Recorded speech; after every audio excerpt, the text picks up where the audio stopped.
లోక్సభ ఎన్నికలు దగ్గర పడుతుండటంతో ప్రచారాలతో హోరెత్తిస్తున్నారు అభ్యర్థులు. తమకు పోటీ లేదంటూ టీఆర్ఎస్ గెలిచే ఛాన్సే లేదంటూ బీజేపీ, కాంగ్రెస్ పోటాపోటీ ప్రచారాలతో ముందుకు వెళ్తున్నాయి. ఓవైపు ప్రజలకు దగ్గరవుతూనే పరస్పర విమర్శలతో హీట్ పుట్టిస్తున్నారు నేతలు. తమ పార్టీతోనే అభివృద్ధి సాధ్యమంటూ ప్రజల్లోకి వెళ్తున్నారు.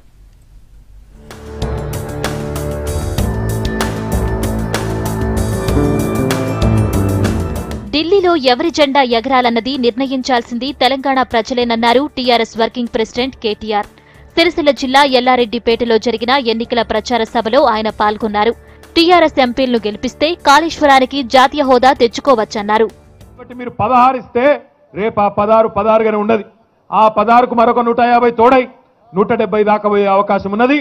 ఆ 170తో రేపటి రోజున ఒక దిక్కు తెలంగాణకు కావాల్సిన హక్కులు సాధించుకుంటూనే, తెలంగాణ పేద ప్రజలకు కావాల్సిన హక్కులు సాధించుకుంటూనే, కాళేశ్వరానికి జాతీయ హోదా సాధించుకుంటూనే, మనకు రైలు మార్గం తొందరగా వచ్చేటట్టు చేసుకుంటూనే, మన జాతీయ రహదారి తొందరగా పూర్తి అయ్యే విధంగా చేసుకుంటూనే. నిజామాబాద్ జిల్లా బోర్గాన్ గ్రామంలో జరిగిన గౌడ కులస్తుల ఆత్మీయ సమ్మేళనంలో పాల్గొన్నారు ఎంపీ కవిత. గౌడ కులస్తులను ఆదుకునేందుకు కృషి చేస్తానన్నారు. గౌడకులకు సంబంధించి కూడా దీన్ని ఒక పరిశ్రమగా ఎట్లా మార్చాలి, తద్వారా మిగతా బిడ్డలందరికీ కూడా ఇప్పుడు చదువుకుంటున్నటువంటి వారు, మన కుల వృత్తిని మర్చిపోయినటువంటి వారు, మరి దీని ఆధారంగా ఎట్లా మనం ముందుకెళ్లాలనే అటువంటి మంచి ఆలోచన ఉంది. సో ఇవన్నీ కూడా ఫుడ్ ప్రాసెసింగ్ ఇండస్ట్రీ కింద తీసుకొని దాన్ని ఒక మంచి ఇండస్ట్రీ కింద మార్చబోతున్నారు. మహబూబాబాద్ లో టీఆర్ఎస్ అభ్యర్థిని గెలిపించాలన్నారు మంత్రి ఎర్రబెల్లి దయాకర్, మాజీ మంత్రి తుమ్మల నాగేశ్వరరావు. బయ్యారం, గార్ల మండలాల్లో కార్యకర్తల సన్నాహక సమావేశంలో పాల్గొన్నారు ఎర్రబెల్లి. టీఆర్ఎస్ ను గెలిపిస్తే బయ్యారం ఉక్కు కర్మాగారం ఏర్పాటు సాధ్యమవుతుందన్నారు. 16 సీట్లకు కాదు 100 సీట్లకు దస్తేసుకొని కూర్చున్నాడు. బయట రాష్ట్రాలలో 116 సీట్లు ఇలా ఆయనకు మద్దతుగా రాబోతున్నాయని కూడా ఈ సందర్భంగా మీకు తెలియజేస్తున్నా. హన్మకొండ ఆర్ట్స్ కాలేజ్ లో వాకర్స్ ను కలిసి ఓట్లు అడిగారు టీఆర్ఎస్ ఎంపీ అభ్యర్థి పసునూరి దయాకర్ రావు, మాజీ మంత్రి కడియం శ్రీహరి.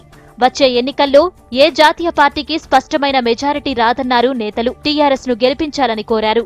దేశంలో హంగ్ పార్లమెంటు రాబోతున్నది. ఏ ఒక్క పార్టీకి స్పష్టమైన మెజారిటీ ప్రజలిచ్చే పరిస్థితి లేదు. ఈ క్రమంలో ఈ పరిస్థితులలో తెలంగాణ రాష్ట్రం నుంచి 16 ఎంపీ స్థానాలను టీఆర్ఎస్ పార్టీ గెలుచుకున్నట్లయితే తెలంగాణ రాష్ట్ర సమితి, గౌరవ ముఖ్యమంత్రి కేసీఆర్ గారు కూడా దేశ రాజకీయాలలో ఒక ప్రముఖమైన భూమిక పోషించే అవకాశం ఉంటుంది.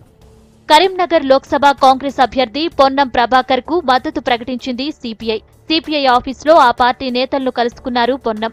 రాష్ట్రంలో టీఆర్ఎస్ నియంతృత్వ పాలనపై కలిసికట్టుగా పోరాడుతామన్నారు రెండు పార్టీల నేతలు.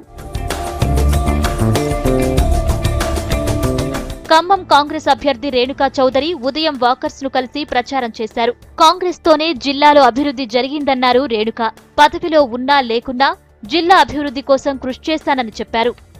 పొద్దున్నే వచ్చి విశాలంగా తిరిగే వాకర్స్ అందరితో కూడా కలుసుకోవాలని చెప్పి వాళ్ళ అమూల్యమైన ఓటు కోసం అడగాలని ఇవాళ ఇక్కడికి రావటం జరిగింది.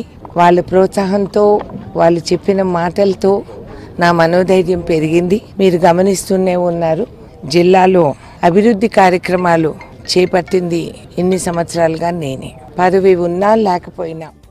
సిద్దిపేట జిల్లా గజ్వేల్లో జరిగిన బీజేపీ ముఖ్య కార్యకర్తల సమావేశంలో పాల్గొన్నారు మెదక్ పార్లమెంట్ అభ్యర్థి రఘునందన్ రావు.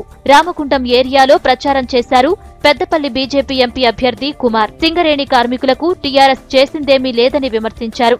ఆదిలాబాద్ నియోజకవర్గ పరిధిలో ప్రచారం చేశారు కాంగ్రెస్ అభ్యర్థి రాథోడ్ రమేష్. నిర్మల్ జిల్లా కుంటాలలో బజ్జీలు వేస్తూ, కూరగాయలు అమ్ముతూ ఓటర్లను ఆకర్షించే ప్రయత్నం చేశారు. సిద్దిపేట జిల్లా చేర్యాలలో భువనగిరి ఎంపీ అభ్యర్థి కోమటిరెడ్డి వెంకట్రెడ్డి ప్రచారం చేశారు.